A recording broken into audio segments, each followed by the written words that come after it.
Bismillahirrahmanirrahim. Assalamualaikum warahmatullahi wabarakatuh. Untuk pengajian bersiap dan sedianya, kita kembali lagi mitra di pengajian Pak dan Maghrib bersama Gus Edward Abu Bakar. Buat mitra bersiap, bagi mitra yang bertanya seputar kajian Islam, mitra bisa ikut bergabung di nomor WhatsApp di 08 1 3 kali 86 ya. Dan di studio sudah hadir, sudah ada Gus Edward. Assalamualaikum Gus.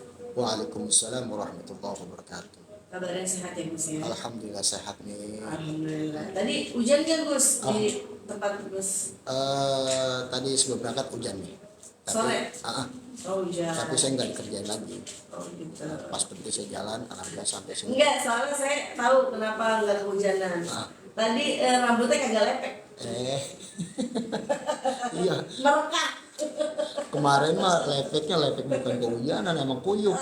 Gerah. Gerah ya. Oke, hari ini pembahasan kita tentang apa nih Gus? Hari ini pembahasan kitab Ihya Ulumuddin yang berjudul Keutamaan Mengajar. Iya, silakan Gus. Assalamualaikum warahmatullahi wabarakatuh. Alhamdulillahirabbil alamin. Allahumma shalli ala sayyidina Muhammad wa ala ali sayyidina Muhammad. Rabbi israh li sadri wa yassir li amri wa hlul 'uqdatam min lisani yafqahu qawli. Amma ba'du. Wa qala Allah ta'ala fil Qur'anil Karim, a'udzu billahi minasyaitonir rajim. Bismillahirrahmanirrahim. Yarfa'illahu alladhina amanu minkum walladhina utul ilma darajat. Wa qala an-nabiy sallallahu alaihi wasallam, innama bu'istu mu'alliman. Sadaqallahul azim wa sadaqa rasulun nabiyul habibul karim wa nahnu ala dhalika minasyahidina wasyakirina walhamdulillahi rabbil alamin.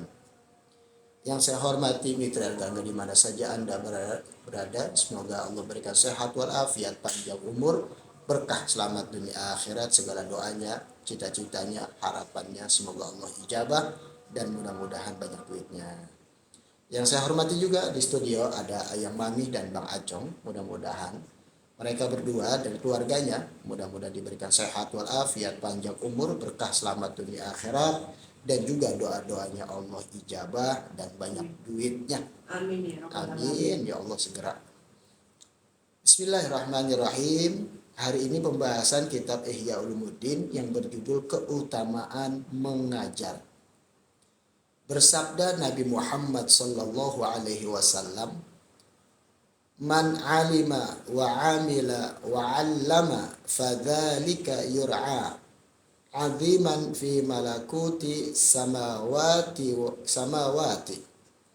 Barang siapa berilmu dan beramal serta mengajar, maka orang itu disebut orang besar di segala petala langit. Dalam hadis ini, siapa orang yang berilmu? Yang pertama, dia mencari ilmu. Yang kedua, dia beramal atau mengamalkannya, serta salah satunya yaitu mengajarkan ilmunya tersebut. Maka kedudukan orang yang berilmu dan beramal atau mengajarkan, yaitu disebut orang besar di segala petala langit. Jadi di langit luar biasa kedudukannya. Penduduk langit melihat dirinya yang akan punya ilmu dan mengajarkan ilmu tersebut. Jangan sampai kita memiliki ilmu tidak mau mengajarkan ilmu tersebut. Dan jangan sampai kita yang tidak memiliki ilmu kita malas untuk mencari ilmu. Apabila datang hari kiamat nanti, maka Allah Subhanahu wa taala berfirman kepada orang abid dan orang berjihad, masuklah ke dalam surga.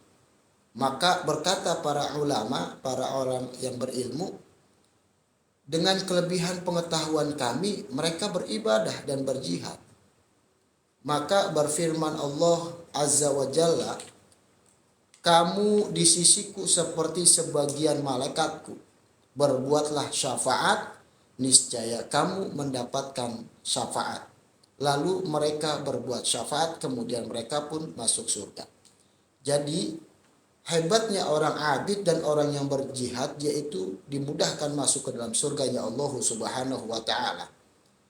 Dan orang yang memiliki ilmu dan mengajarkannya, yaitu kedudukannya lebih dekat dengan Allah Subhanahu wa ta'ala, seperti para malaikatnya Allah Subhanahu wa taala. Dan juga orang yang berilmu itu bisa memberikan syafaat kepada orang yang diajarkan ilmu tersebut.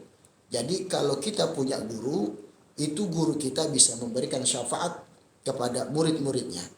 Syafaat itu adalah pertolongan atau pelengkap daripada kekurangan. Kekurangan kita adalah yaitu daripada amal kita, perilaku kita yang membuat kita keluh kesah apakah bisa lolos dan lulus, maka salah satunya adalah pertolongan daripada ulama, daripada guru, dan daripada orang tua. Orang tua itu adalah orang yang berilmu dan mau mengajarkan kepada anak-anaknya. Jadi mereka semua itu bisa memberikan syafaat kepada murid-muridnya, bisa memberikan syafaat kepada anak-anaknya dengan kategori yaitu ilmu yang diberikan ridho dari Allah dan keberkahan dari Allah Subhanahu wa taala. Dan ini sesungguhnya adalah dengan ilmu yang berkembang, dengan memberi pengajaran, tidak ilmu yang beku, yang tidak berkembang. Sekali lagi saya katakan, orang yang berilmu maka wajib memberikan ilmunya kepada siapapun agar ilmunya berkembang dan mereka semua mendapatkan ilmu sehingga ilmu itu bisa dikatakan bermanfaat. Jangan sampai kita yang memiliki ilmu berdiam diri, tidak memberikan ilmu, tidak mengajarkan ilmu tersebut sehingga ilmu itu beku, dan ini adalah yang dibenci oleh Allah Subhanahu wa taala. Dalam hadis lain Nabi Muhammad sallallahu alaihi wasallam bersabda, "Innallaha azza wa jalla la yantazi'ul ilma tizaan minan nasi ba'da ayyutiyahum iyyahu walakin yadhhabu bidhahabil ulama fakullama dhahaba alimun dhahaba bima ma'ahu minal ilmi hatta idza lam yubqi illa ru'asa juhalan in su'ilu aftau bi ghairi ilmin fayadilluna wa yudilluna." Bahwasanya Allah Azza wa Jalla tidak mencabut ilmu dari manusia yang telah dianugerahinya, tetapi ilmu itu pergi dengan perginya atau mati para ahli ilmu. Tiap kali pergi seorang ahli ilmu, maka pergilah bersamanya ilmunya, sehingga tak ada yang tinggal lagi selain dari kepala-kepala yang bodoh. Jika ditanya lalu memberi fatwa dengan tiada ilmu, maka sesatlah mereka sendiri dan menyesatkan pula orang lain. Hadis sahih Bukhari Muslim dari Abdullah bin Amr.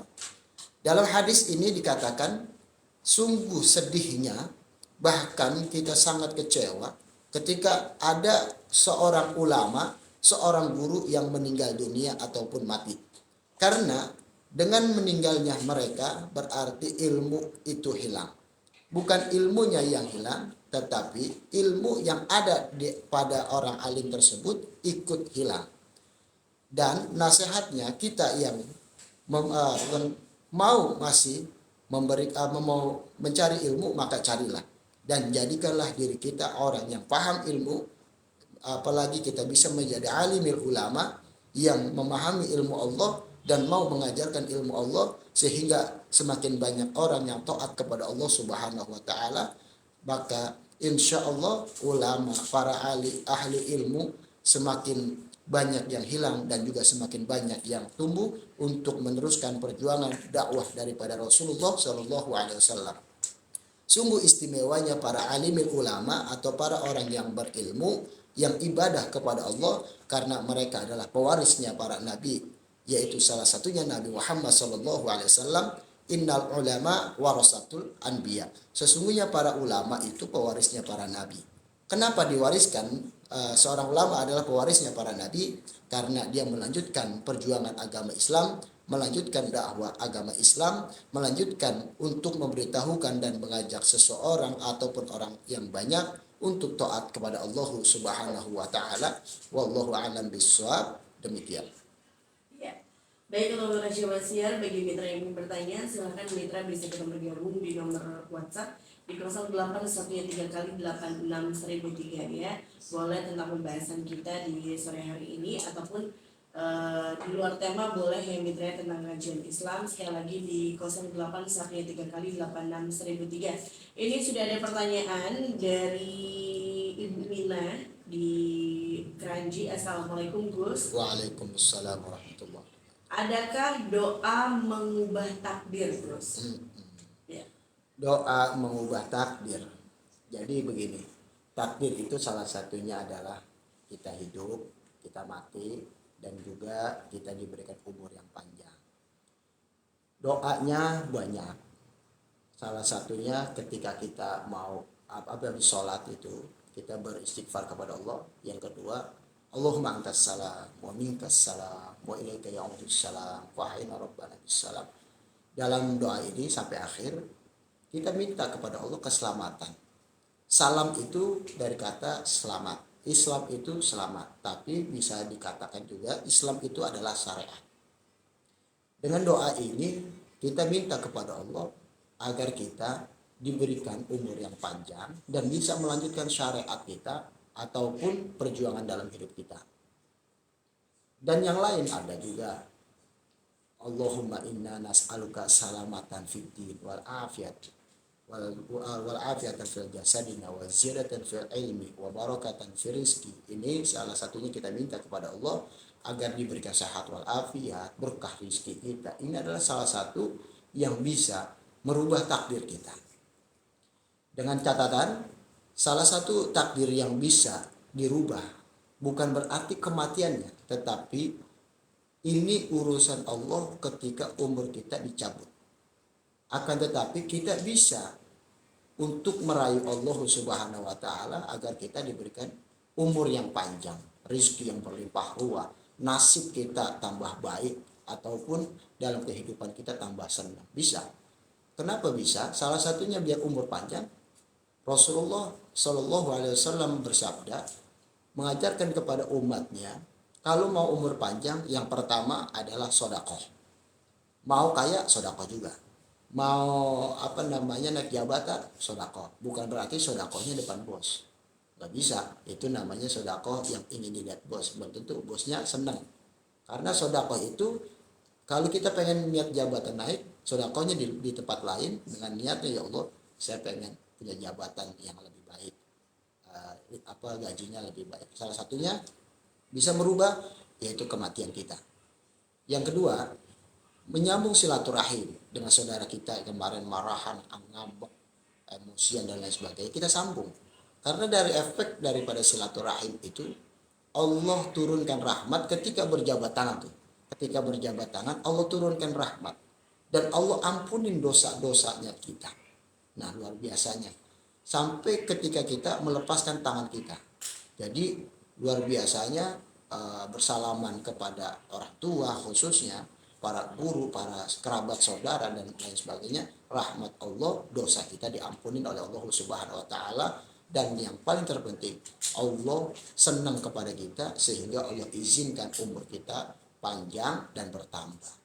Jadi banyak doanya, silakan kita pilih yang mana, dan yang paling terpenting kita baca, kita yakini dan minta kepada Allah Subhanahu wa taala. Begitu. Ya. Baik, selanjutnya ada pertanyaan dari Munati. Assalamualaikum Gus. Waalaikumsalam. Apa dasar agama bahwa manusia itu harus berilmu, Gus? Oke. Manusia harus berilmu, ini pertama jawaban daripada logika. Ya, logika saya dulu. Manusia tanpa ilmu ibaratkan orang tidak tahu jalan. Orang kalau simple aja nggak tahu jalan nih, jangan katakan dia megang HP, anggap dia nggak punya HP, karena HP itu ilmu. Ya, dia jalan tapi nggak megang duit, duit itu ilmu. Nggak megang duit tinggal jalan aja, nggak bisa baca, kira-kira sampai nggak bakalan, karena dia nggak bisa baca. Minimal dia tahu ilmunya. Salah satunya apa? Dia tahu rambu-rambu, walaupun dia naik motor dan lain sebagainya, dia tahu rambu-rambu. Oh, Bekasi kanan. Ini ilmu dengan kapasitas dia yang bisa membaca. dengan dasarnya agama bahwa ilmu itu penting dan wajib, yaitu innama utlubul ilma minal mahdi ilal lahdi. Thalabul ilmi faridatun ala kulli muslimin wal muslimat. Ini hadis-hadis daripada Nabi Muhammad sallallahu alaihi wasallam, sabda daripada Nabi Muhammad sallallahu alaihi wasallam. Utlubul ilma minal mahdi ilal lahdi. Tuntutlah ilmu dari lahir sampai masuk ke liang lahat. Masuk ke liang lahat. Ya, sampai kita masuk ke liang lahat, bukan sampai kita mati, tapi sampai masuk ke liang lahat. Makanya jangan yang pernah saya katakan, orang dalam lahat itu masih diajarkan talqin, man rabbuka man nabiyuka, masih diajarkan. Karena dalam kuburan itu masih bisa menuntut ilmu. Yang kedua, thalabul ilmi faridatun ala kulli muslimin. Ini hadis nih. Ada juga yang mengatakan kulli muslimin wal muslimat. Menuntut ilmu itu wajib untuk orang muslim, untuk orang Islam, baik Islam laki-laki ataupun Islam perempuan. Nah, kalau sudah wajib harus mesti kudu. Jadi nggak bisa diwakili, lu aja deh yang nuntut ilmu, ntar lu bagi gua. Bisa gitu, cuman dia nggak bisa secara langsung, cuman menuntut ilmu dari temennya, sama aja menuntut ilmu. Nah, menuntut ilmu itu wajib. Kenapa wajib? Karena tidak ada habisnya ketika kita sudah hebat menggunakan laptop untuk mengetik, ternyata ada terbaru lagi. Sampai misalkan ketikannya begini dan lain sebagainya, sampai bisa main game, sampai bisa ngedit foto, ngedit video, sampai bisa hacker lah gitu ya. Ini adalah ilmunya Allah Subhanahu wa taala. Menurut kita cukup, ternyata kita tidak pernah cukup dengan manusia. Makanya Allah perintahkan kepada kita melalui sabda daripada Rasulullah sallallahu alaihi wasallam, utlubul ilma minal mahdi ilal lahdi. Dari lahir, tuntut ilmu dari lahir sampai masuk ke liang lahat. Luar biasa, karena nggak habis-habis. Dan ilmu dan nikmat dari Allah Subhanahu wa taala yang ada di muka bumi ini cuman sedikit, tapi sedikit buat kita tuh banyak banget gitu, nggak habis-habis. Gambarannya seperti apa? Bagaikan jari kelingking kita mencelup di lautan. Jari kelingking kita celup di lautan, lalu kita angkat. Tuh setetes itu adalah nikmat, ilmu, keberkahan dan kemuliaan, bahkan kekuasaan dari Allah cuma sedikit. Itu setetes. Sedangkan ilmu, keberkahan, kemuliaan daripada kekuasaan Allah yang lainnya itu di akhirat lebih luas daripada tetesan kita. Luasnya gambarannya yaitu di dunia cuma setetes, sedangkan akhirat seluas laut yang ada yang kita lihat. Begitu. Baik, selanjutnya ada pertanyaan dari Nenek Rido di Pulau Gede. Assalamualaikum Gus. Waalaikumsalam. Saya mau tanya nih, kita suka ngasih ke orang terus orangnya nggak pernah nyapa dan berterima kasih, itu gimana Gus? Ya, kalau niatnya pengen ngasih, sudah niat ngasih, nggak usah minta dibalas sama makhluk. Karena infak, sodakoh, hadiah gitu kan, kalau ngasih kan gitu. Itu kalau kita pengennya lillahi ta'ala, sudah kita lakukan saja. Terus orangnya nggak balas nih, kalau cuek, kalau diam sih mendingan. Kalau dia zolim gitu, kalau dia gosipin kita atau nuduh kita atau fitnah kita, itu luar biasa. Tapi pada hakikatnya kalau kita mau bersyariat, yaitu mau berinfak, bersedekah, berhadiah dan lain sebagainya kepada siapapun, salah satu kepada saudara, lalu dia tidak membalas, hakikatnya ingat, Allah yang melihat dan Allah yang bakalan ganti itu semua. Karena niatnya lillahi ta'ala, dan apa yang kita keluarkan itu bukan buat Allah, akan tetapi juga kembali kepada kita. Keberkahannya apa? Nabi mengatakan kalau pengen baik-baik aja, sehat, kaya raya dan lain sebagainya, ya suka berinfak. Hadiah termasuk. Misalkan kita pengen hadiah ke orang tua itu nggak boleh diinfakin, nggak boleh disedekahin. Jadi hadiah, ini kita hadiahin ke orang tua. Contoh minimal setiap hari Jumat kita bawa nasi serantang dah, nasi lauk dah, satu tingkat gitu. Kita bawa tuh setiap Jumat. Itu Allah berikan keberkahan kepada kita. Namanya kita memberi kepada orang tua ini hadiah. Hadiah bukan membalas ya. Nggak ada ukuran bisa membalas kebaikan ataupun atas jasa orang tua, nggak bisa. Nah kita berikan, itu Allah yang melihat dan Allah yang membalas. Salah satunya apa? Diberikan umur panjang, diberikan kekayaan, diberikan sehat, walafiat dan lain sebagainya. Dan yang paling terpenting, Allah muliakan dia. Mana buktinya Allah muliakan? Sekeras batu kalau ditetesin air secara terus menerus pasti akan bulung. Sekeras hati orang kalau kita lakonin terus dengan kebaikan, insya Allah akan luluh juga karena dia sama-sama manusia. Dan kita niatin walaupun orang itu tidak membalas kebaikan ataupun cuek, kita niat kita ingin beribadah kepada Allah dan kita ingin baik kepada makhluknya Allah Subhanahu wa taala. Ya. Baik, selanjutnya ada pertanyaan dari Ahmad di Tambun. Assalamualaikum Gus. Waalaikumsalam. Apa boleh kita mendoakan orang yang kita cintai untuk balik lagi ke kita padahal orang itu sudah melepaskan kita? Kan ada tuh Gus doanya biasanya, jika dia bukan jodohku, jodohkanlah. Cintai aku gitu. Sudah berjodoh dengan orang lain, maka jodohkan kami. Gitu kayak gitu-gitu lah Gus, maksa gitu. Nah, itu ini gimana, Gus? tadi saya mau ngomong Allah memaksakan. Boleh-boleh aja nih, boleh-boleh aja, tapi harus hidupnya apa? Kalau orang udah nikah jangan makin minta sama Allah buat dia ke kita, berarti recokin deh nih. Berarti kita setan dalam doa kita.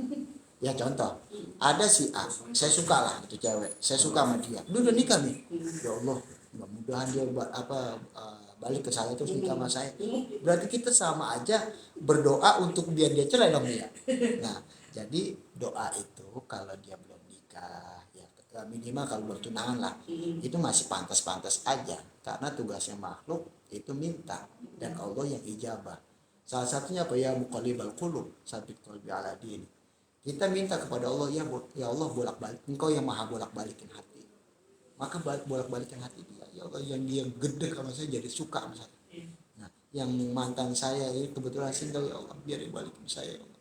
Kalau perlu nggak apa-apa dia ngasih kode WA kan gitu ya. Ini doa yang makhluk ya. Tidak harus dengan bahasa Arab, dengan bahasa keseharian kita. Itu sangat boleh. Tapi kembali lagi, kalau dia sudah tunangan lah minimal, jangan recokin kehidupan orang lain. Yang paling terpenting malah lebih dahsyat nih. Saya punya teman saya itu ditinggalin tunangan lah. Ditinggalin tunangan. Terus dia curhat sama saya. Curhatnya bukan pas ditinggalin tunangan. Nah, ada keajaiban dari Allah Subhanahu wa taala. Dia berdoa gitu, ya Allah, saya ridho walaupun saya belum ikhlas, ajarkan saya ikhlas karena dia sudah menemui orang yang sangat menyayangi dia. Dia sudah tunangan, semoga ini jodoh dia sampai bisa menikah, sampai punya keturunan yang luar biasa, ada ajib doanya. Dan pada akhirnya dari doa itu dia lupa tuh dia pernah doa itu. Yang jelas dia udah lupain lah gitu, untuk sukanya, untuk sakit hatinya lupa. Dan pada akhirnya dari doa itu dihitung-hitung sama dia, diingat-ingat sama dia. 2 bulan dari itu, mantannya itu ke rumahnya dia nih. Mantan dia ke rumah dia. Assalamualaikum, ngobrol lama-lama.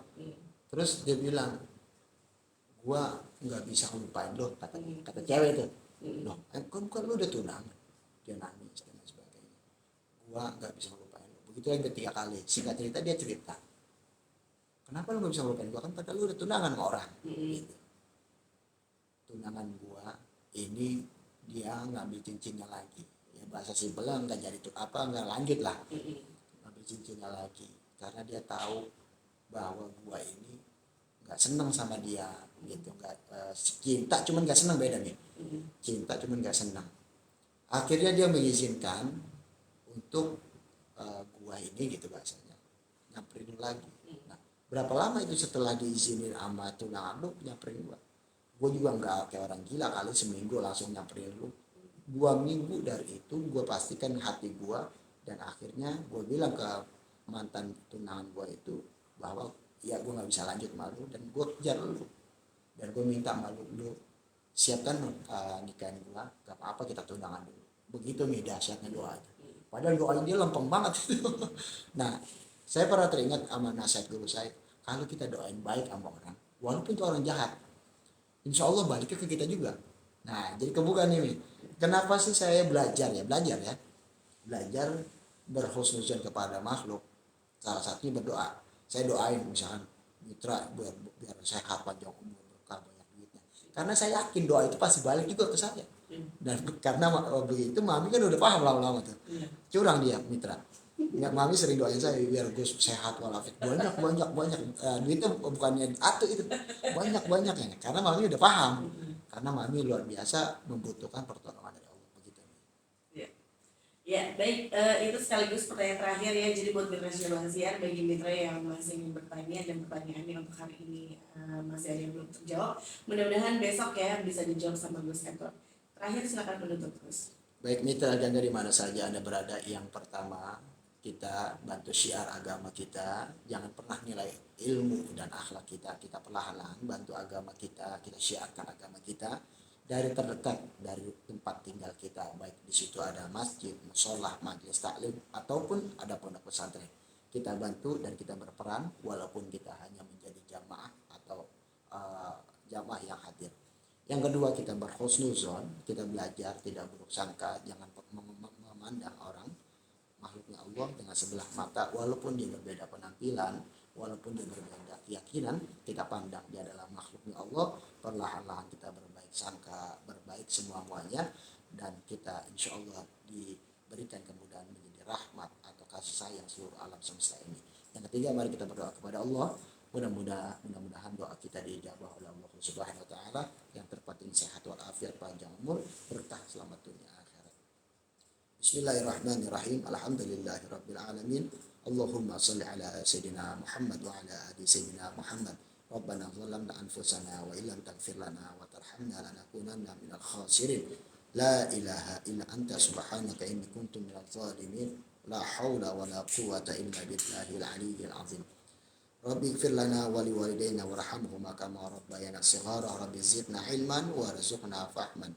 Rabbana hab lana min azwajina wa dhurriyyatina qurrata a'yun waj'alna lil muttaqina imama. Rabbana hab lana minas salihin. Rabbana hab lana minas salihin. Rabbana hab lana minas salihin.